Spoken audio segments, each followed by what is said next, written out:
আবারও নতুন একটা পর্ব নিয়ে হাজির হয়েছি। আগের এই মহারাষ্ট্র সিরিজের পর্বে আমি দেখিয়েছিলাম শিরডির সাই বাবা দর্শন ও শনি সিঙ্গাপুরে আমাদের পুজো দেওয়ার বিধি। আর এই পর্বে থাকছে ঐতিহাসিক ঔরঙ্গাবাদের পথে যাত্রা, অর্থাৎ সাম্বাজিনগরের সম্বন্ধে কিছু বিশেষ তথ্য এবং ঘুরে দেখার বিভিন্ন জায়গা। তাহলে আজকের এই পর্ব 4 নিয়ে আমি শুরু করব আমার এই ভিডিও। আর আপনাদের অনুরোধ করব এই সিরিজ অর্থাৎ মহারাষ্ট্র সিরিজের পর্বগুলো আপনারা এপিসোড অনুযায়ী পরপর দেখলে আপনাদেরও সুবিধা হবে ব্যাকপ্যাক করে বেরিয়ে পড়তে এই মহারাষ্ট্রের উদ্দেশ্যে। তো কথা না বাড়িয়ে আজকের এই ভিডিওটি চলুন শুরু করি। এক ঐতিহাসিক রঙে রাঙানো ঔরঙ্গাবাদকে নিয়ে আপনাদের সামনে আজকে আমি এই পর্বের উপস্থাপনা করছি। নমস্কার, আমি Soumya and welcome to my channel the Ghumakkar. আজকে 16ই জুন 2025 আর আমি চলে এসেছি শিরডি থেকে সোজা ঔরঙ্গাবাদে, অর্থাৎ ছত্রপতি সাম্বাজিনগরে। তো আগে যে নামটা ছিল এখন বদলে গেছে, আগে ঔরঙ্গাবাদ বলেই পরিচিত ছিল। তো আমি আমার হোটেলে চেক ইন করে ফ্রেশ হয়ে নিয়ে এখন বেরোবো, খেয়ে দিয়ে একবারে লাঞ্চ করে সাইট সিনের জন্য। আজকে লোকাল সাইট সিন করব, কোথায় কোথায় যাব, কি সব আপডেটস আপনাদের দেব। আর সাইট সিনে বেরোনোর আগে আমি আপনাদের হোটেল টুরটাও করিয়ে দিই, হোটেলের বাইরে ভেতরটা আপনাদের দেখিয়ে দিই যে কীরকম কি হোটেল, কত কি রেঞ্জ আছে, কোথায় লোকেটেড আছে, লোকেশন কি আছে, সব আপনাদেরকে এই ভিডিওতে বলে দিচ্ছি। তো এটা আমাদের হোটেল নিউ ভারতী। তো এখন আমরা নিউ ভারতী হোটেলে আমাদের চলে এসেছি। তো সেটার বাইরেটা তো আপনাদের দেখানো, ভেতরটা হচ্ছে এই যে লিফট থেকে ভেতরে এসে, এটা আসলে আমাদের ঔরঙ্গাবাদ মানে সম্ভাজি নগরের হোটেলটা, ছত্রপতি সম্ভাজি নগরের, আগে তো ঔরঙ্গাবাদ নাম ছিল। তো আমাদের রুম দিয়েছে 208। আমরা এটা ডিল্যাক্স রুম বুক করেছিলাম, এসি ডিল্যাক্স রুম। আমি এটা মেকমাইট্রিপ.com থেকেই বুক করেছিলাম। আমার 1970 টাকা মতন লেগেছে পার নাইট। এখানে একটা বড় ওয়ার্ড্রপ আছে, হ্যাঙ্গার্স দিয়েছে,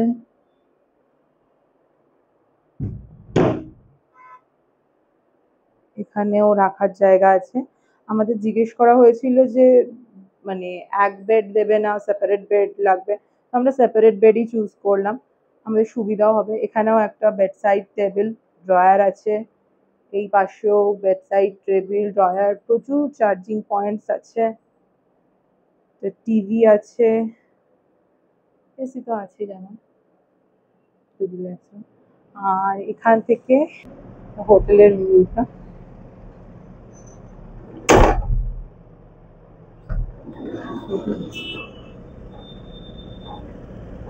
আমাদের এই হোটেলটা একদম মানে রেলওয়ে স্টেশন থেকে প্রায় 150 মিটার মতন হেঁটে আর কি, একদম সামনেই railway station.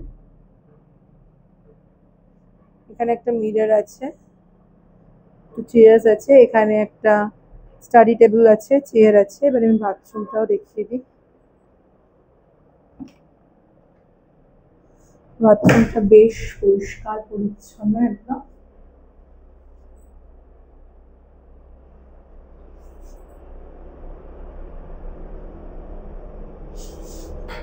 Western বেসিনস, western commode, বেসিনস সবেরই ব্যবস্থা আছে। মোটামুটি হোটেলটা ভালো। আমি ডেসক্রিপশন বক্সে হোটেলের ফোন নাম্বার লিঙ্ক দিয়ে দেবো। আপনারা যদি ঔরঙ্গাবাদে এসে স্টে করতে চান, মানে ছত্রপতি সাম্বাজি নগর এসে স্টে করতে চান, আপনারা এই হোটেলটা স্টে করতে পারেন, খুব ভালো লোকেশনে। ওদের ইনহাউস রেস্টুরেন্টও আছে, বাট রেস্টুরেন্টে কাজ চলছে বলে রেস্টুরেন্টটা বন্ধ, কিন্তু এমনিতে বাকি সব যে আমার মোটামুটি খারাপ লাগলো না, ঠিকই লাগলো। তো এখন আমি চলে এসেছি আমাদের যে হোটেলটা আছে, হোটেল নিউ ভারতীর পাশেই একটা হোটেল তিরুপতি বলে, ওখানে আমরা দুপুরে লাঞ্চ করতে চলে এসেছি। তো আমরা থালি নিয়েছি, বেঙ্গলি থালি নিয়েছি, বেঙ্গলি থালিতে কী কী আছে আমি আপনাদের দেখিয়ে দিচ্ছি। এটা 150 টাকা। দেখিয়ে দিচ্ছি কী কী আছে। এখানে পিওর ভেজ পাওয়া যায়। ভাতের এখানে লিমিটেড, তো বেঙ্গলি থালিতে রুটি নেই ইনক্লুড, শুধু ভাত আছে। ভাতের কোয়ান্টিটি বিশাল, মানে দুজনের জন্য বোধহয় একটা ভাত দিয়েছে এরকম অবস্থা। মিষ্টি আছে, দই আছে, একটা দুটো রকমের দুটো তরকারি আছে, একটা আলুর চোখা মতন আছে, ডাল আছে, পেঁয়াজ আছে আর চাটনি আছে। তো লাঞ্চ করে অলরেডি আমরা বেরিয়ে পড়েছি। লাঞ্চের টেস্ট বেশ ভালোই ছিল, 150 টাকায় ঠিকঠাক। আর এখন আমরা চলে যাচ্ছি আমাদের ফার্স্ট স্পটের দিকে, ইলোরার দিকে। মেনলি আমাদের ইলোরায় যাওয়ার যে প্ল্যান ছিল সেটা কাল ছিল, কিন্তু কালকে মঙ্গলবার, ইলোরা বন্ধ থাকে। তো সেই কারণে আমরা আজকেই ইলোরার দিকে যাচ্ছি। আর আমাদের যে অটো ড্রাইভার দাদা বাস স্ট্যান্ড থেকে হোটেলে ড্রপ করেছিলেন, আমরা ওনার অটো করেই এই 2 দিন ঘুরবো। তো আমাদের ফার্স্ট স্পট ইলোরা। তো এখন আমি আমাদের ফার্স্ট স্পটে আজকে চলে এসেছি, সেটা হচ্ছে ইলোরা। কালকে ইলোরা বন্ধ থাকে, মানে মঙ্গলবার দিন, তাই জন্য আমরা ইলোরাটা দিয়েই আজকে স্টার্ট করছি। এখানে টিকিট কাউন্টার আছে, 40 রুপিস পার পারসন টিকিট। এটা টিকিট কাউন্টার। আর যে কোনো আর্কিওলজিক্যাল সাইটসে যেমন 25 টাকা করে টিকিট ক্যামেরার জন্য লাগে, সেটা লাগছে। আর এমনি মোবাইলের জন্য কোনো আলাদা করে চার্জেস নেই।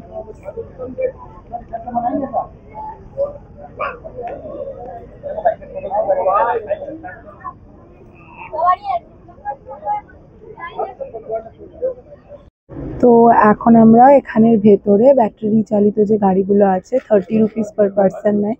দুটো পয়েন্ট ওরা কভার করে। সেই পয়েন্টগুলো জৈন টেম্পল আর হিন্দু টেম্পল লাস্টে আছে, সেই দুটো লাস্ট পয়েন্ট ওরা কভার করে। 30 রুপিস পার পারসন নেয়। তো ওটা আপনারা দেখতে পারেন। আমরা এই 30 রুপিস পার পারসন করে এই গাড়িতে চড়লাম। ভেতরে এসে করতে হয়। অনেকে বাইরে আপনাদের গাইড বা গাড়ির কথা বলবেন, আপনারা চাইলে নিতে পারেন, 1200-1000 টাকা বলবে, বাট আমার মনে হয় না যে লাগবে। আর কৈলাস টেম্পল, যেটা মেন টেম্পল আছে, সেটা ওয়াকিং ডিস্টেন্সে, সেটা আপনারা পুরো হেঁটে দেখতে হয়। সেটা মানে আপনারা পরে এসেও দেখতে পারেন। আর এই যে আমরা যে 30 রুপিস করে টিকিট কেটেছি, সেটার জন্য হাতে এইরকম ব্যাজ দেওয়া হয়েছে। এই ব্যাজগুলো পরিয়ে দেওয়া হবে যখন আপনি মানে উঠবেন গাড়িতে। এখানে কিন্তু ছবিও তুলে দেয়। তো আপনি যদি চান 100 রুপিস পার পারসন, মানে 100 রুপিস পার ফটো, তো বড় ছবি তোলা হয়। আর ম্যাগনেট ছবি যদি তুলতে চান তাহলে এক একটা ছবি 150 টাকা করে, আপনারা সেখানে ছবিও তুলতে পারেন। এই ইলোরাকে কিন্তু ভেলুরা অথবা এলুরা বলা হয়। এটি প্রাচীন এলাপুরা নামের একটি বিকৃত শব্দ। তো আপনাদের একটা ইনফরমেশন দিয়ে রাখি, আপনারা যে ব্যাটারি চালিত গাড়িতে আপনাদের যে 3টে সাইট সিনের স্পট দেখানো হবে, আমি বললাম মেন মন্দিরটা তো বললাম যে ঘুরে দেখতে হবে, মানে ওই কৈলাস টেম্পলটা। আর বাকি যে মন্দিরগুলো, সেগুলোর জন্য আপনাদের যে গাড়িতে ড্রপ করবে যেই জায়গায়, মানে সেই গাড়িতেই আপনাদের উঠতে হবে এমন কোনো ব্যাপার না। আপনারা ধীরে সুস্থে এক্সপ্লোর করে ভেতরের গুহা, তারপরে এসে বাইরে দাঁড়াবেন। অন্য কোনো গাড়িতে আপনাকে আবার নেক্সট স্পটে নিয়ে যাওয়া হবে। তো চিন্তার কোনো বিষয় নেই। আপনারা দাঁড়াবেন, ওয়েট করবেন। ওখানে বাস স্ট্যান্ডের মতন দেখালাম, ওইখানে গিয়ে ওয়েট করলে আপনাদের নেক্সট গাড়ি এসে নিয়ে যাবে। এখানে মোট 34টি গুহা রয়েছে, যেগুলি নাম্বারিংও করা আছে, 1 থেকে 20, 1 থেকে 30 এই রকম। তো এখানে তো সবগুলো দেখা যায় না। মেনলি কিছু আগে যেমন ছিল যে 12টি বৌদ্ধ মন্দির, 17টি হিন্দু মন্দির, 5টি জৈন মন্দির, যেইগুলো স্পট আছে, মানে যেইগুলো এখন দেখা যায় মোটামুটি, সেই স্পটগুলোতেই গাড়ি আপনাদের ছেড়ে দেয়, সেইখানেই পর্যন্ত দেখতে পারবেন। এবং কৈলাস টেম্পল তো আছে, সেটা আপনারা ঢুকেই একদম দেখতে, ফার্স্টে এক্সপ্লোর করে নিয়ে তারপরে ব্যাটারি চালিত গাড়ি করে এসে এই টেম্পলগুলো, মানে এই যেই টেম্পলগুলো আছে বা গুহাগুলো আছে, সেগুলো আপনারা এক্সপ্লোর করতে পারেন। বা আগে এইটা করে নিয়ে, মানে আমাদের মতন আগে এই পাশটা ঘুরে নিয়ে একদম মেন জায়গায় কৈলাস টেম্পলে আপনারা যেতে পারেন। রাষ্ট্রকূট রাজবংশ এই নিদর্শন গুলির স্থাপনা করেছিলেন অর্থাৎ নির্মাণ করেছিলেন। এই ইলোরা ইউনেস্কো ওয়ার্ল্ড হেরিটেজ প্লেসের সম্মাননায় সম্মানিত। এই বিশাল স্থাপনাটির বেশিরভাগ বিহার ও মঠের সমন্বয়ে গঠিত। এখানে বাসস্থান, শোভার ঘর, রান্নাঘর ও অন্যান্য কক্ষ কিন্তু বিদ্যমান ছিল। এখানে যে 10 নম্বর গুহাটি আছে এটিকে চন্দরশালা অথবা বিশ্বকর্মা গুহা, যা কার্পেন্টার্স কেভ নামে বিখ্যাত। তো সেই গুহায় একটি গির্জার মতন বিশাল হল আছে, যেটির বিদ্যমান চৈত্য নামে, যার ছাদ এমনভাবে খোদাইকৃত যা দেখতে অনেকটা কাঠের বিমের মতো। আর এই গুহার ঠিক মধ্যিখানে একটি 15 ফুট লম্বা আসনাকৃত বৌদ্ধ মূর্তি রয়েছে। আর 1 থেকে 9 নম্বর গুহা হলো মঠ এবং দোতলা, 3 তলা 12 নম্বর গুহা। এই 10 নম্বর গুহাটি কিন্তু 8টি ক্ষুদ্র ক্ষুদ্র কক্ষে বিভক্ত। 4টি কক্ষ সামনের দেওয়ালের সাথে লাগানো আর বাকি 4টে কক্ষ কিন্তু পেছনের দেওয়ালের সাথে লাগানো। পাহাড় কেটে মানুষের এত সুন্দর খোদাইকৃত এক স্থাপত্য রীতি এ বোধহয় এই ইলোরা বা অজন্তার মতন গুহাতে এক্সপ্লোর না করলে মানুষে জানতেই পারবে না। আমাদের ভারতবর্ষে যে এইসব স্থাপত্য রীতি, এইসব ঐতিহাসিক স্থাপত্য রীতি কতটা মূল্যবান তা এইসব দেখেই বোঝা যায়। এখন নেক্সট পয়েন্টে চলে এসেছি। এরপরে এখানে একটা ওয়াটারফলস আছে। এইটা দেখানোর পরে আমাদের যেখান থেকে পিক আপ করেছিল, মানে একদম কৈলাস টেম্পলের যে জায়গাটা আছে, মানে 1 to 20 কেভস যেখানে আছে, ওখানে আবার আমাদের ড্রপ করে দেবে। তো এখন আমরা এই নেক্সট স্পটে মানে নেক্সট কেভসে ঢুকবো। তো এখানে একটি ওয়াটারফলস আছে। এই সহ্যাদ্রি পাহাড়ের উপরে যে এলোরা কেভসটা অবস্থিত, তার চারিদিকে সিনিক বিউটি অসাধারণ। এই গুহাচিত্র ছাড়াও সিনিক বিউটিগুলো এত সুন্দর যে মনকে ছুঁয়ে যায়। আর আমি দেখাচ্ছি প্রত্যেকটা মানে খোদাইকৃত যে মূর্তি, তার প্রমিনেন্সি কতটা দেখুন, মানুষে কতটা সূক্ষ্ম কাজ করলে এত সুন্দর সুন্দর গুহাচিত্র আমরা দেখতে পাই।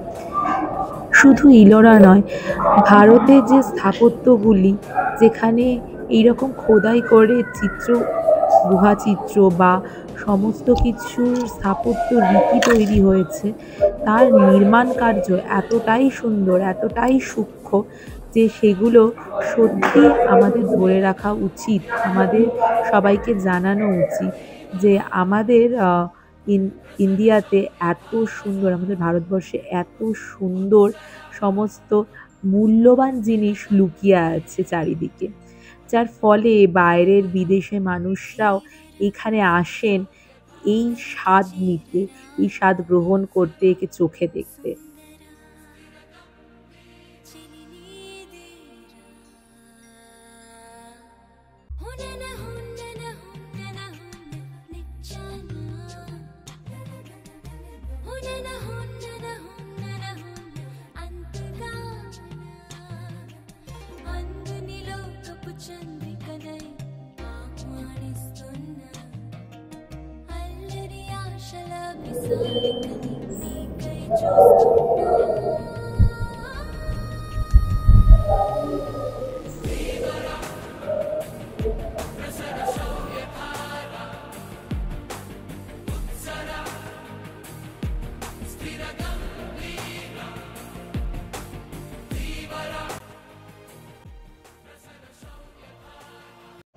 আমি বারংবারই যেটা বললাম, এই যে মানে শুধু এই গুহাচিত্রের নির্মাণ কার্য নয়, এর যে সিনিক বিউটি তা অসাধারণ সুন্দর। এই সহ্যাদ্রি হিলসের উপরে যে এত সুন্দর রেঞ্জে এই ইলোরা কেভসটি ছড়িয়ে আছে, দেখুন, দেখলে মন ভালো হয়ে যাবে। আর ওই যে দূরে ওয়াটারফলস দেখা যাচ্ছে, কি সুন্দর যে লাগছে আপনাদের বলে বোঝাতে পারবো না। কতটা যে ভিডিওতে আমি আপনাদের বোঝাতে পারছি জানি না, এ তো সামনে অনুভূত হওয়ার জিনিস। তো সামনে থেকে না দেখলে হয়তো আপনারা বুঝতে পারবেন না এর প্রাকৃতিক সৌন্দর্য কতটা। তো এখন কিন্তু আমি ঢুকছি মেন যে কৈলাস টেম্পলের যে কেভসগুলো আছে সেইখানে। আজকের ওয়েদারটাও এত সুন্দর আর এত ভালো লাগছে, মানে দারুণ সুন্দর লাগছে এই ইলোরা কেভসে এসে। আমার অনেক দিনের শখ ছিল যে ইলোরায় আসব, তো আজকে সেই শখ পূরণ হয়েছে। তো দেখা যাক, ভেতরে ঢুকে অনেক সময় অনেক মানুষের কাছ থেকে কৈলাস টেম্পল সম্বন্ধে অনেক কিছু শুনেছি, নিজেরা ইতিহাসে পড়েছি। তো এই কৈলাস টেম্পলের ভেতরে কিন্তু নিত্যরত অবস্থায় শিব খোদাই, মানে 16 নম্বর গুহাতে সেখানে খোদাই করা আছে, এবং বিভিন্ন মানে যে পশ্চার্সগুলো আছে, যেমন শিবের সাথে কল্যাণা সুন্দর বিবাহ এবং পার্বতীর বিবাহ যে ছবি, মানে ছবি নয়, গুহাচিত্র যে খোদাই করা আছে, প্রত্যেকটা এত সুন্দর, মানে কোনটা ছেড়ে কোনটা বলবো। শিব ও পার্বতীর কৈলাস পর্বতে যে আসনরত মূর্তি, সেই মূর্তিগুলো মানে যতই দেখাই ততই কম পড়বে। একটা ভিডিও বা একটা 1 ঘন্টার ভিডিওর মধ্যে পুরো ইলোরা বা ইলোরা ছাড়াও আমি যদি অজন্তার কথা বলি বা বিভিন্ন ভারতের স্থাপত্যর কথা বলি, নালন্দা বিশ্ববিদ্যালয় বা খাজুরাহোর মতন যেসব ওয়ার্ল্ড হেরিটেজ সাইটগুলো আছে, সেখানকার ভিডিও বোধহয় একটা ভিডিও বা দুটো ভিডিওতে শেষ করার মতন না, কারণ সেখানকার যে সমস্ত শিল্পরীতি বা নির্মাণ রীতি সেগুলো অভূতপূর্ব। তবুও যেইটুকুন এই ভিডিওর মাধ্যমে তুলে আপনাদের কাছে দেখানো যায়, আমি সেইটুকুন তুলে ধরারই চেষ্টা করছি। আমি নিজেই এই ইলোরায় এসে আজকে সত্যি ভীষণভাবে অভিভূত। আপনারা যদি এই ঔরঙ্গাবাদে আসেন, অতি অবশ্যই এই ইলোরা কেভস কিন্তু দেখে যাবেন। এখন আমরা ইলোরা দেখে বেরিয়ে আমাদের নেক্সট পয়েন্টের দিকে যাচ্ছি। বারবারই রাস্তার ছবি দেখাতে হচ্ছে, কারণ এত সুন্দর সিনিক বিউটি, মানে মন চাইছে ক্যামেরায় সব বন্দি করে নিয়ে যাই আর কি, আর আপনাদের দেখাই। তো আমি এখন দাঁড়িয়ে আছি ভিউ পয়েন্টে একটা। আমাদের অটো ড্রাইভার যিনি আছেন দাদা, উনি দাঁড় করিয়েছেন। আমরা আজকে যার অটোতে ঘুরছি, আমি তার নাম্বার ডেসক্রিপশন বক্সে দিয়ে দেবো। আপনারা ঔরঙ্গাবাদ এলে ওনার সাথে যোগাযোগ করে ঘুরতেই পারেন। আমরা কালকে ওনার সাথেই কৃষ্ণেশ্বর এবং ভদ্রমারতিতে যাব। তো আমি ভিউ পয়েন্টটা দেখাচ্ছি, ভীষণ সুন্দর। চারিদিকটা কি যে অসাধারণ সুন্দর, সেটা আশা করছি আপনারা বুঝতে পারছেন। এত সুন্দর চারিদিক, তেমন ওয়েদারটা হয়ে আছে যে খুব খুব খুব ভালো লাগছে, মানে ভীষণ সুন্দর একটা পরিবেশ তৈরি হয়েছে। আর এখানে আমি দাঁড়িয়ে আছি, এত সুন্দর হাওয়া দিচ্ছে, মানে মনেই হচ্ছে না এখান থেকে যাই। চোখ যেমন আটকে যাচ্ছে, মনও বারবার আটকে যাচ্ছে এই জায়গাতে। এতই সুন্দর, মানে চারিদিকের এই বর্ষার পশ্চিমঘাট পর্বতমালা যেন মনে হচ্ছে টেনে ধরে তো রাখছে। এখন আমি এসে গেছি বিবিকা মাকবারা, যেটাকে মিনি তাজমহল বলা হয় ঔরঙ্গাবাদের। তো সেখানে এসেছি। আমি দৌলতাবাদ ফোর্টে যাইনি বা দেবগিরি ফোর্টে যাইনি। তো আপনারা চাইলে অতি অবশ্যই যেতে পারেন। আমি দৌলতাবাদ ফোর্টে যাইনি, আপনারা অতি অবশ্যই বা দৌলতাবাদ ফোর্ট বা দেবগিরি ফোর্টে যেতেই পারেন, বাট আমি যাইনি। আমি সোজা বিবিকা মাকবারায় এসেছি। তো এখন বিবিকা মাকবারায় ঢুকছি। এটা কিন্তু এন্ট্রেন্স নয়, এখান থেকে টিকিট কেটে আবার উল্টো দিকে যেতে হয়। সেইখানে হচ্ছে বিবিকা মাকবারার মেন প্রবেশদ্বার। তো টিকিট কাউন্টারে পার পার্সন 25 টাকা করে টিকিট। এবারে আমরা টিকিট কাউন্টার থেকে বেরিয়ে ওই পাশে আছে হচ্ছে বিবিকা মাকবারা, তো আমরা সেখানে ঢুকবো এবারে। তো এটা বিবিকা মাকবারার এন্ট্রেন্স গেট, তো এখান থেকে আমাদের ঢুকতে হবে। এখানে একটা অদ্ভুত জিনিস দেখলাম, ঢোকার সময় বলছে ক্যামেরা মোবাইল সবকিছু অ্যালাউ, মোবাইলের সেলফি স্টিকও অ্যালাউ, বাট গিম্বল অ্যালাউড নয়। মানে যেহেতু সেটা 360 ডিগ্রিতে ঘোরে, মানে এমনি সেলফি স্টিক 360 ডিগ্রিতে যেগুলো ঘোরে সেগুলো নিয়েও ঢুকতে দিচ্ছে, বাট গিম্বল অ্যালাউড নয়। বড়ই অদ্ভুত ব্যাপার। তো যাই হোক, যেটা যেখানকার নিয়ম। এবারে আমি আপনাদের বিবিকা মাকবারার যে মেন এন্ট্রান্স সেটা দেখাচ্ছি। এই বিবিকা মাকবারাকে কিন্তু দাক্ষিণাত্যের তাজমহল বা মিনি তাজমহল বলাই হয়। তো এই বিবি কা মাকবারা কিন্তু প্রথম তৈরি করেছিলেন আওরঙ্গজেব। এই আওরঙ্গজেব তার স্ত্রী দিলরাস বানু বেগমের মারা যাওয়ার পরে তার স্মৃতি সমাধির জন্য এই তাজমহলেরই একটি প্রতিকৃতি তৈরি করতে চেয়েছিলেন, যেটি বিবি কা মাকবারা নামে খ্যাত। এখানে এর ভেতরে দিলরাস বানু বেগমের যে সমাধি সেটি আছে।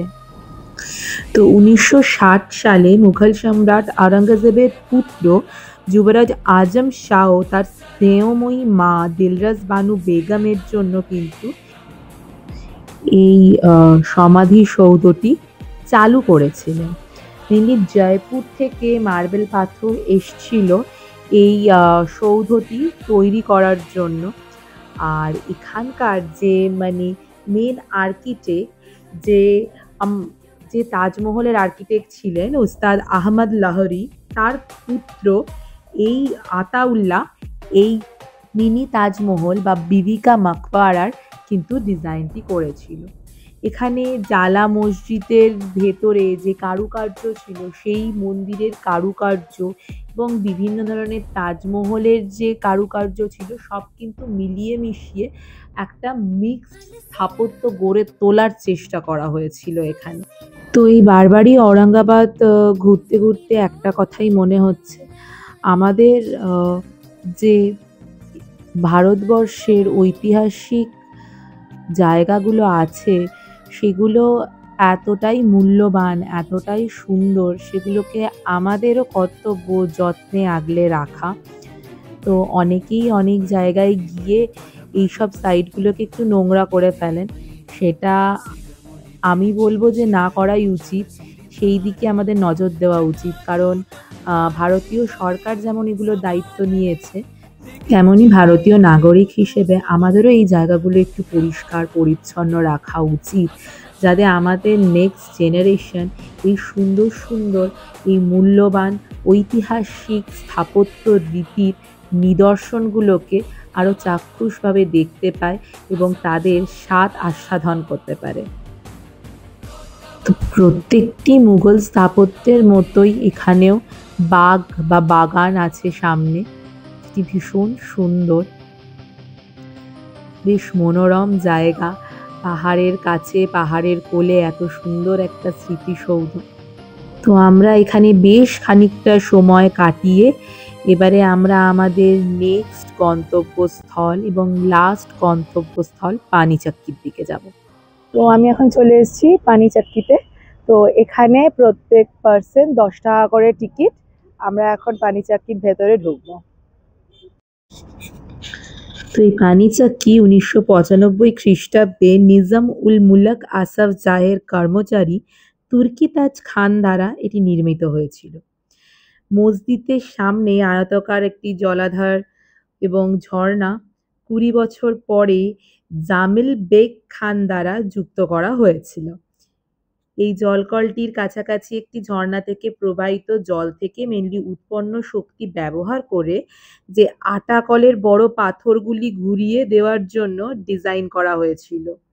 তো শাহ মুসাফির 1989 সালে মারা যান। জলকলটি তীর্থযাত্রী এবং সাধু শিষ্যদের পাশাপাশি গ্যারিসনের সৈন্যদের জন্য শস্য পিষে কিন্তু ব্যবহার করা হতো। তো এখানে সামনে কিন্তু এই যে জলাশয় আছে এবং আমি আরেকটু দূরে গিয়ে দেখাচ্ছি, জলে কিন্তু প্রচুর মাছ, ভর্তি মাছ আছে। তো আর আমি এখান থেকে গিয়ে আপনাদের চাক্কিটা দেখাবো, যেখান থেকে মেনলি জলটা উৎপন্ন হয়, পানি চাক্কি যেটার জন্য মেনলি নাম। আগে এই যে জলাশয়ের ভেতরটা, এই যে দরগার ভেতরে যে জলাশয়ের ভেতরটা, এখানে দেখুন প্রচুর মাছ কিলবিল করছে। কতটা দেখানো যাচ্ছে আমি জানি না, বোঝা যাচ্ছে কিনা, কিন্তু প্রচুর মাছ আর কি ভেতরটায়।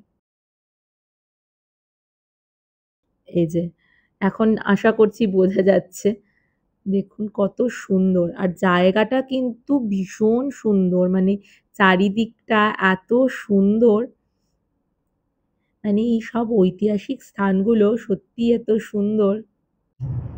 এই যেখানে প্রবাহিত জল থেকে মেনলি শক্তি উৎপাদন করা হচ্ছে, যে কলটি ঘুরছে নিচে, এখান থেকে মানে এখানে জলটা তৈরি হচ্ছে আর কি, জলের থেকে যে শক্তিটা সেটা তৈরি হচ্ছে।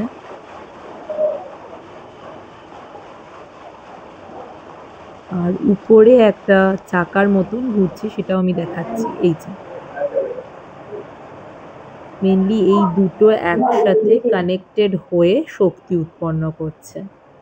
তো এই পুরাতন আর্কিটেকচারে গড়ে ওঠা জলকলটি তো দেখালাম, ভীষণ সুন্দর। এখানে এসেও কিছুক্ষণ বসে সময় কাটাবেন, আশা করছি খুব ভালো লাগবে। মেনলি সমস্ত সাইট সিন কমপ্লিট করে আমরা জাস্ট হোটেলে ঢুকলাম। তো আমাদের যে ড্রাইভার দাদা আছে, যে আমাদের ঘোরালেন আজকে, আমি তার নাম্বার ডেসক্রিপশন বক্সে দিয়ে দেবো, অটোর নাম্বার। আপনারা চাইলে ওনার সাথে যোগাযোগ করতে পারেন। আমাদের এই টোটাল ঔরঙ্গাবাদের সাইট সিন এবং কালকে যে কৃষ্ণেশ্বর, ভাদ্রা মারুতি এগুলো নিয়ে যাবেন। আজকে আমরা ইলোরাটা করে এসেছি, কারণ ইলোরা মঙ্গলবার দিন বন্ধ থাকে। তো আজকে আমরা ইলোরাটা করে নিয়েছি। তো ভাদ্রা মারুতিও আজকে দেখাচ্ছিলেন, আমি বললাম যে কালকে মঙ্গলবার, কালকে ভাদ্রা মারুতিতে যাব কৃষ্ণেশ্বরের সাথে। তো উনি বললেন যে ঠিক আছে, আর কালকে জুটাও দেখবো। তো এইগুলো যেগুলো বাকি আছে, বাকিগুলো কালকে। মোট আমার এই দুদিনের জন্য উনি 2800 টাকা চার্জ করেছেন। আপনারা যখন আসবেন ওনার সাথে এসে কথা বলে নেবেন কত টাকা কি চার্জেস লাগবে।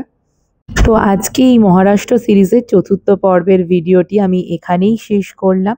ভিডিওটি ভালো লাগলে অতি অবশ্যই প্রত্যেকবারের মতন like, comment, share and subscribe করে আমার পাশে থাকবেন। আর সবথেকে ইম্পর্টেন্ট, ততক্ষণ পর্যন্ত ভালো থাকবেন, সুস্থ থাকবেন এবং সময় পেলেই ঘুরতে থাকবেন। তো আজকের মতন টাটা।